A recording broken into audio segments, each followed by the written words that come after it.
laughing and the baby smiling. Sun's up and the food cured. People doing what they be doing. Go ahead and double dutch. Sitting on the front porch. Don't let nobody change your mood. Can't change my mood. The sky's clear blue. Hello and welcome back to my channel. I am Lauren Andrea Kennedy, and this is going to be episode number 2 for Hustle and Heart. And this is my journey on basically entrepreneurship.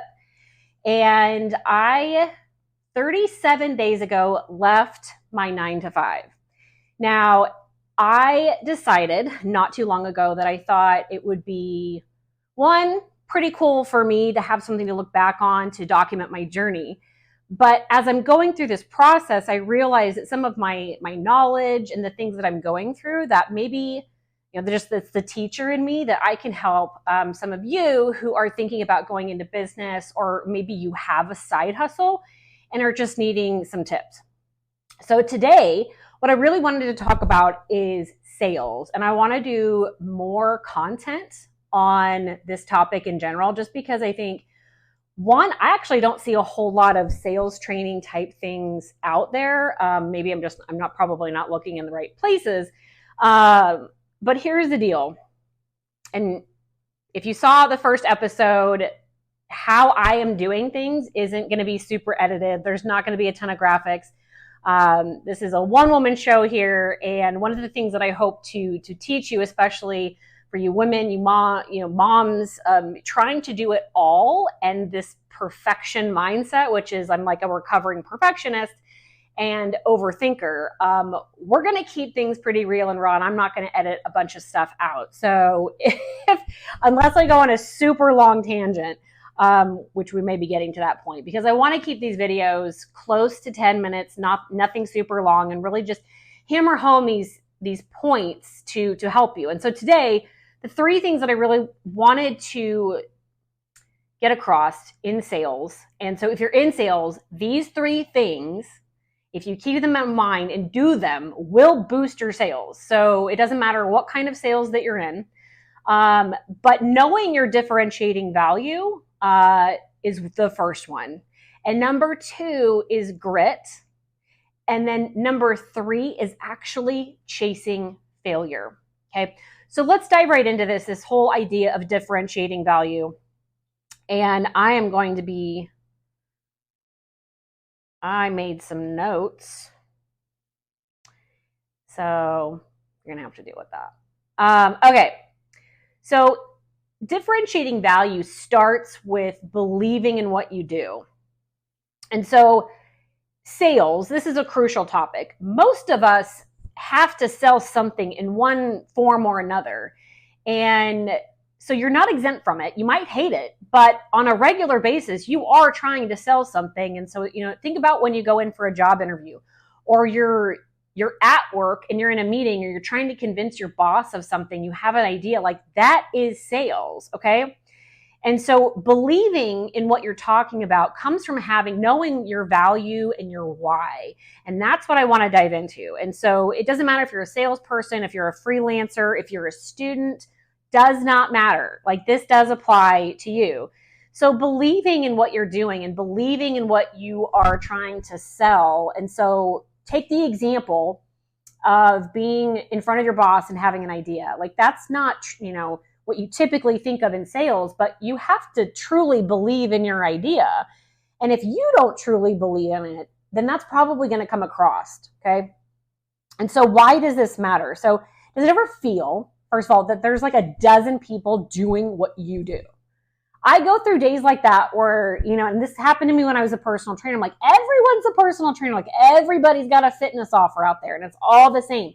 And now I'm a coach and I'm in leadership development, and I still have those thoughts.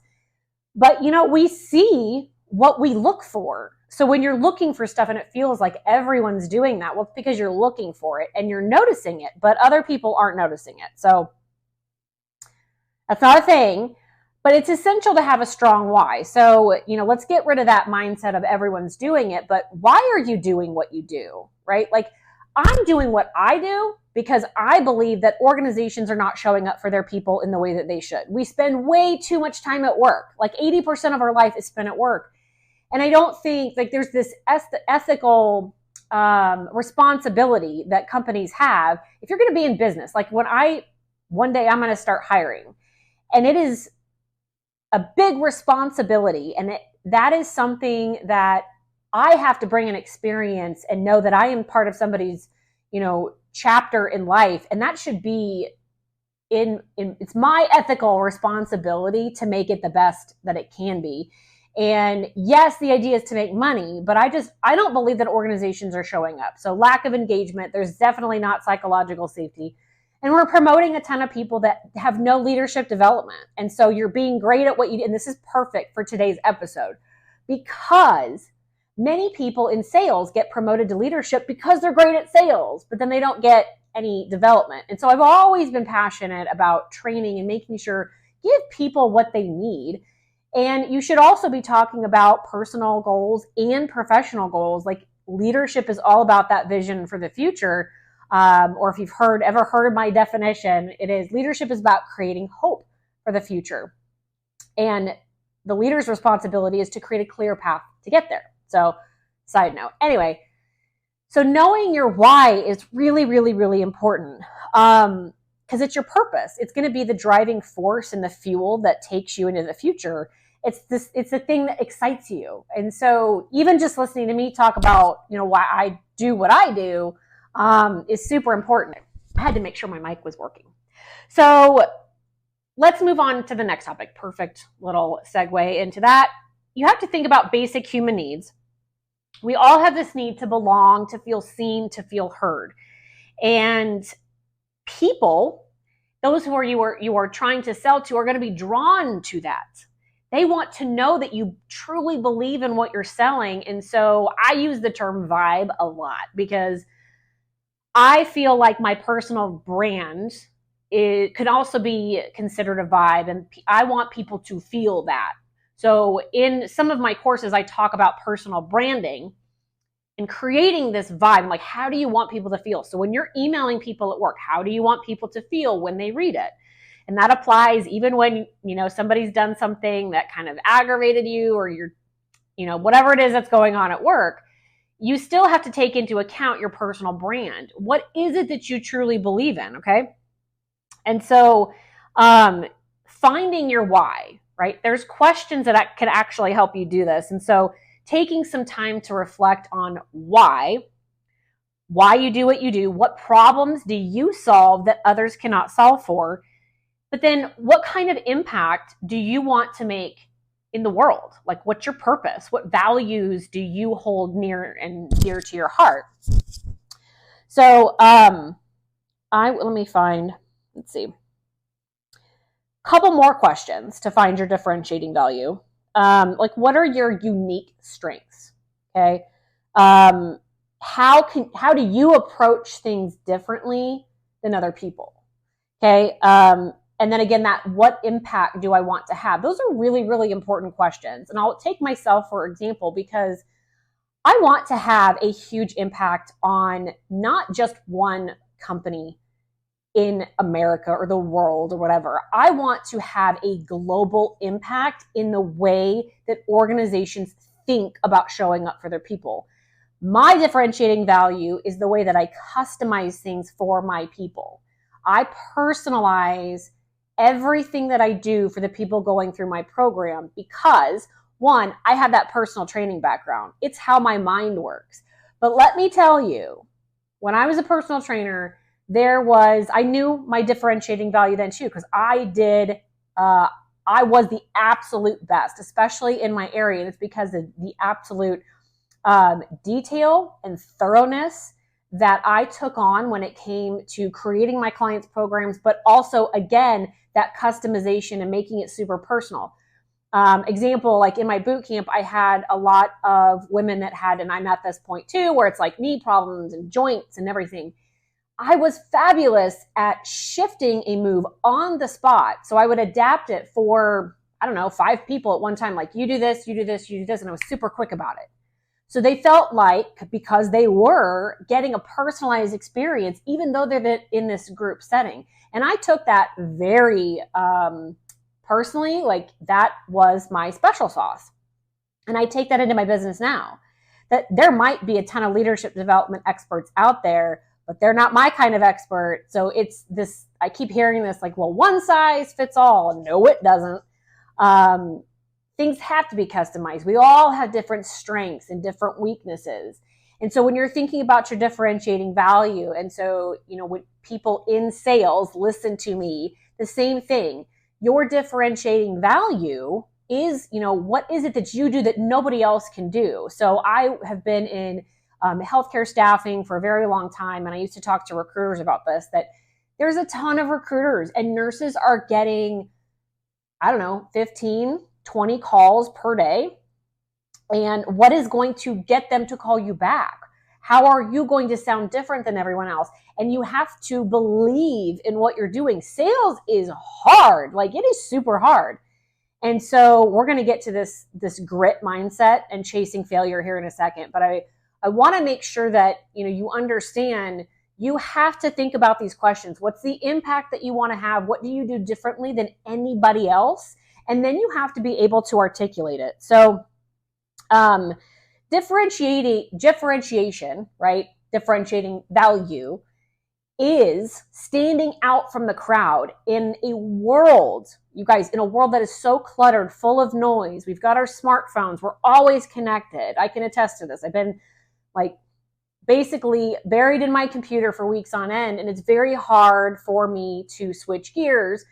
To grab my attention, it's that loud red flag. What is that going to be? How are you going to get your customers' attention? It has to be your differentiating value. But you also have to understand your audience and your pain point. And I was having a conversation the other day about this, that what problems do you solve for? Okay. Really knowing the problem and the pain point that you're solving for. If you don't know that, if you're making cold calls every day and you're going in blind and you have not answered these questions, you're going to find it very difficult to make sales. You're going to be climbing this uphill battle. And trust me, folks, you can make it so much easier if you think about these questions and you take some time before you make these calls to understand the pain points that your people are dealing with.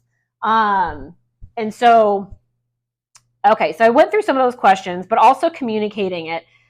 Once you understand what makes you special, I call it the special sauce. Once you understand that, being clear and concise, right, and credible in your messaging. I'm on LinkedIn all the time, and there's a lot of clutter on there, and there's a lot of things that just look the same and don't feel authentic. So part of what I'm referring to is this idea of having a personal brand. And when I do leadership development, this boot camp that I have, there actually is a module where I cover personal branding. Like, how do you craft your personal brand? Part of that module is communicating, like creating a communication strategy. And so all of this is really summed up in that, because when you're thinking about what you do differently, what problems do you solve for? How does your voice sound? How do you want people to feel? What's the impact that you want to have? Being able to communicate that, it goes hand in hand. Like, those things are a sandwich. You got to smush that stuff together, because from the moment you wake up, you're communicating something to the world. You're creating a feeling wherever you go. And your personal brand, if it's not defined, then you're not going to grab people's attention. So differentiating value, having that personal brand, and being able to communicate clearly and concisely, it amazes me how a lot of people are afraid to have that authentic voice. So what they're doing is actually not creating a personal brand, because to them, their authentic voice is not professional, or they don't understand how to communicate it to the world. But for me, from the colors that you see online to when you receive an email from me, if you sign up for my email list, like, They're going to get certain colors, certain fonts. Like that's all part of my brand. But there's a reason why I say tattooed mermaid. Like I'm leaning into that is part of my vibe and how I want people to feel is if they're somewhere near water and they can see mermaids. And that's like this fun, energetic sort of energy, if you will. And no matter if you're working 8 to 5 or if you're an entrepreneur, personal trainer, real estate agent, does not matter. There's something about you that is unique. That differentiating value, knowing it, understanding it, getting clear, and then just embracing the crap out of it, right? So if you've got tattoos everywhere or if you have pink hair, it doesn't matter. Own it. Know what you believe in. Know your why. And then know who you are. I can't, I've been so shocked to find out when I ask people in coaching. So I've had coaching sessions where I've literally said, if somebody asked you, who are you? What would you say? And they don't know. And that actually breaks my heart a little bit because life is just too short. You guys, it's just too short. If you're into tattoos and you're into pink hair, or you're into, motorcycles, golf, basketball, it doesn't matter what you're into, you own it. But understand what you believe in and make decisions that revolve around that. Okay. So that's part of that differentiating value. So if you're watching this video, I want you to take time to reflect on your why. And I'm going to post a link to my differentiating value guide, totally for free, because I want to help those of you out there who are struggling in sales. You hear people talk about, oh, the market's not great. And like, that can be true. But if you understand the things that I'm talking about, life gets a lot easier. So does sales, because sales isn't something that just stops. People are still buying. There's still products out there. The world is still turning.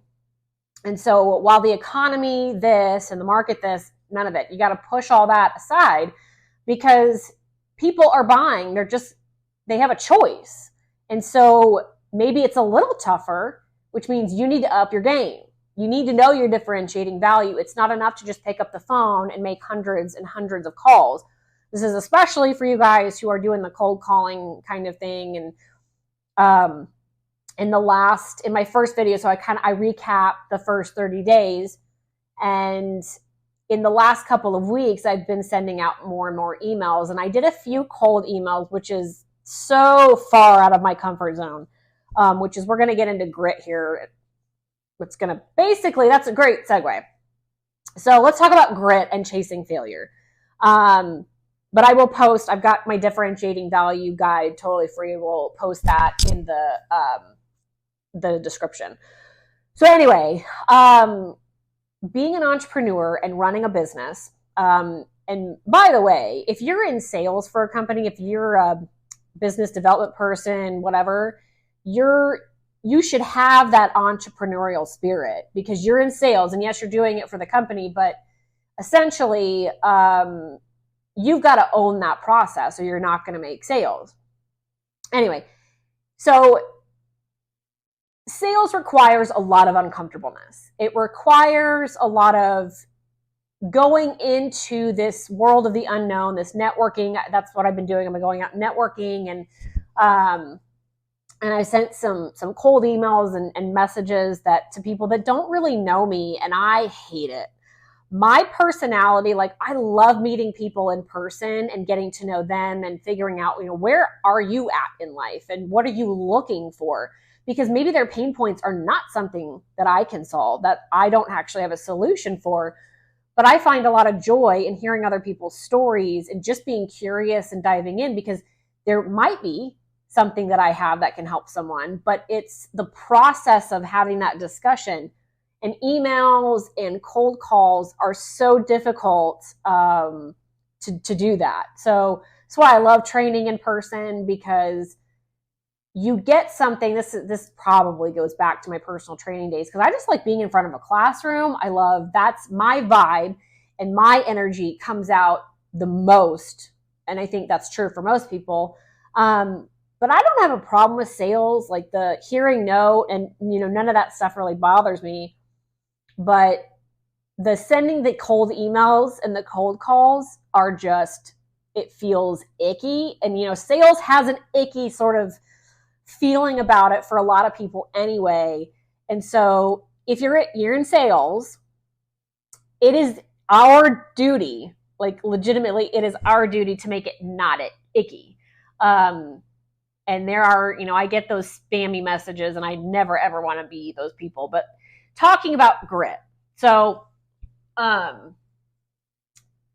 you have to be able to hear no, and this goes with chasing failure. So chasing the no, because you're going to get 100 no's before you ever get a yes. So like, I'm cool with the no. I don't like hearing no. I'm competitive, but I'm driven by wanting to make a difference. And I've worked with a lot of sales folks who have a hard time hearing no. And they kind of want to run away from doing what they should be doing, which is sending the emails and reaching back out.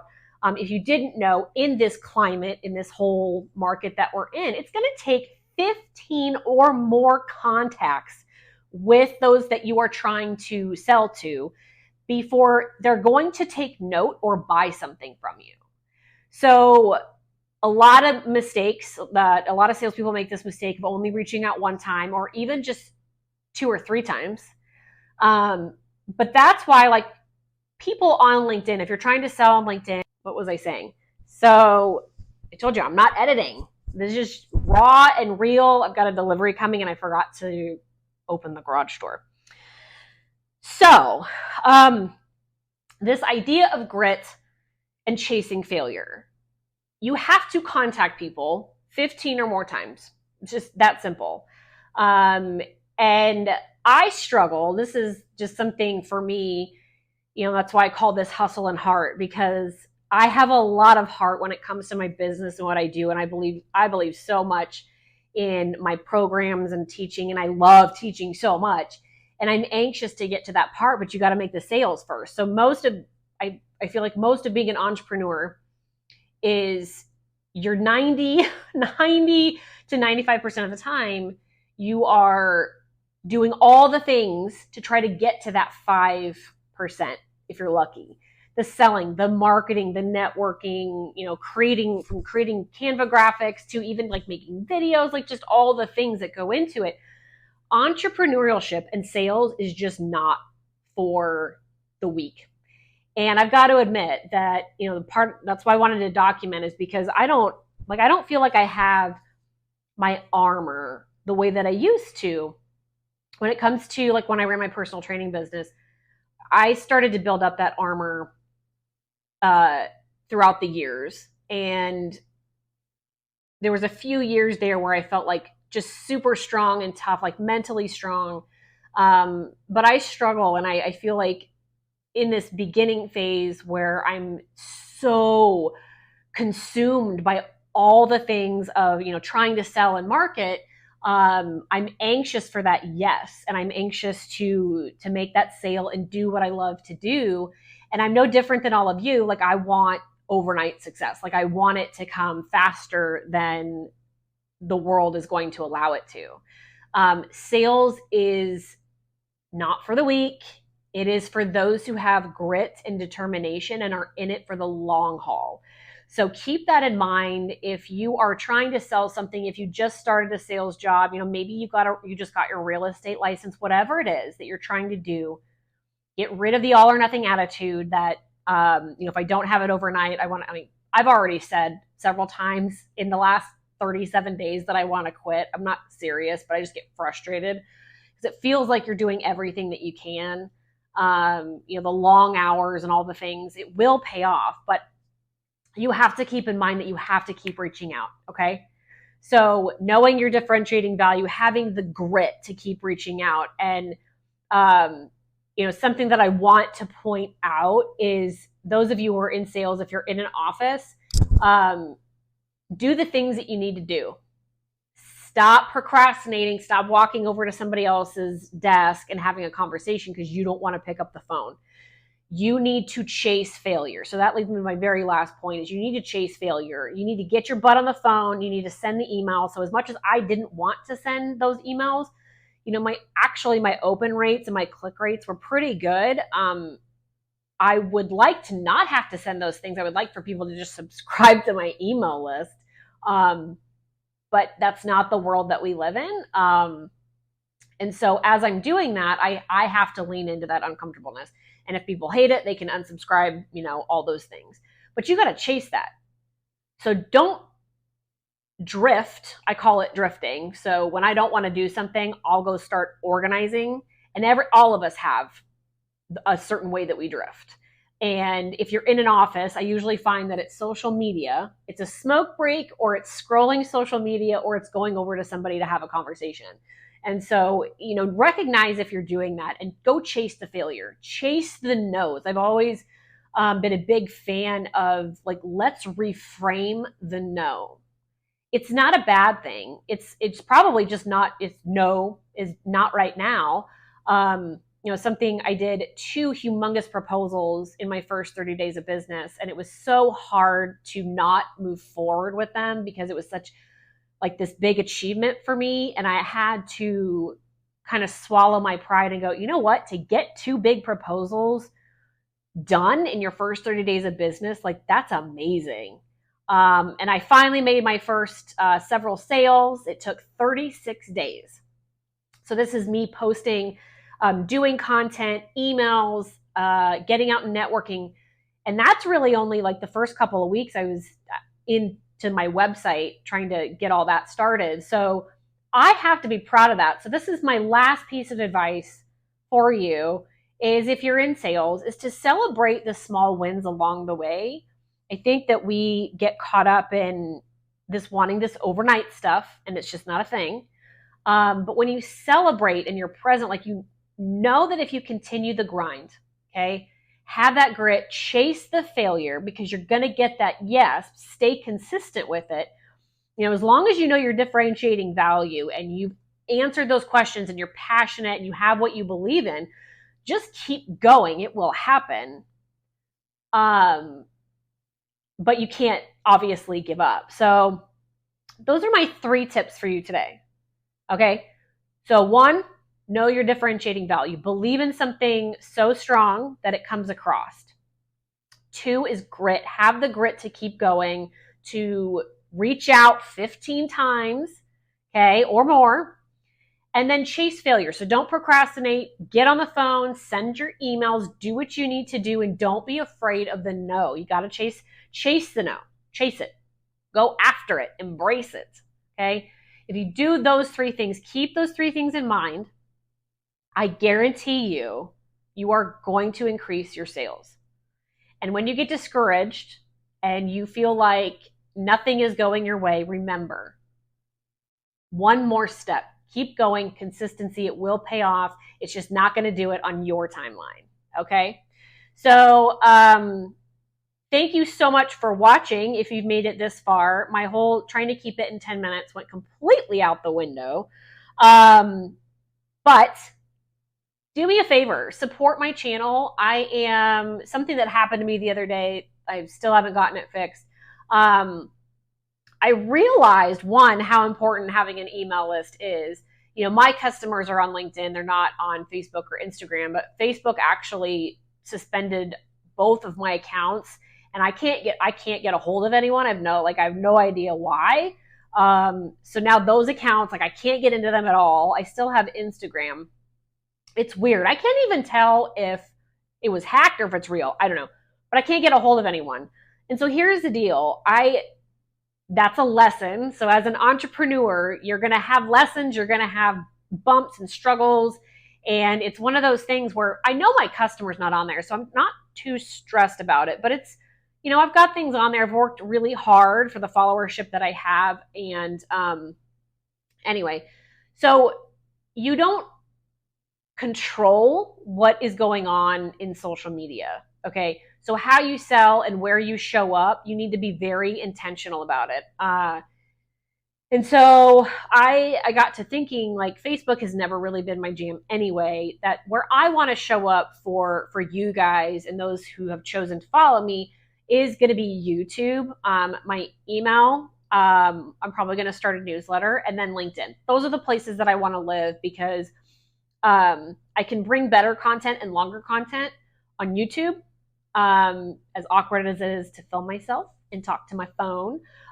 There might be folks out there watching, and if you are, please subscribe. And if you found something helpful, will you please share the video for me? It is just any sort of support. Like, I'm not afraid to ask for it. Share my video, comment.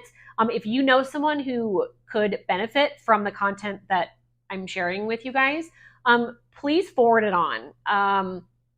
Supporting small businesses, no matter where you are, is incredibly important. There's the big guys. I'm not trying to get 1 million subscribers, just trying to get my business off the ground. So any shares is super appreciated. If you are watching this, it is May. I'm filming this on May 10th. I have 2 things that I have coming up really quick before I hit that red button. I have a Mastering Transformational Leadership interactive workshop. It's a lunch and learn that I'm doing both live in person and virtually. So May 28th, it's going to be at Lully Creative House from 11 to 1. And then on May 30th is your virtual option. So you can sign up for either one. If you're not local to the Omaha area, you can show up for the virtual version. It's only $25. And then my leadership bootcamp is coming up in June. Sign up. Enrollment is open. In my summer cohort, it's going to be 2 months of awesome learning, growth, development. You're going to learn all about leadership, but you're going to get personal development. So it's not just for leaders or those. It is for aspiring leaders, but even if you don't aspire to leadership, you are going to benefit from this program. So check that out. I'll post the link below. But don't forget to subscribe and share. Thank you so much for watching, and keep creating your strength.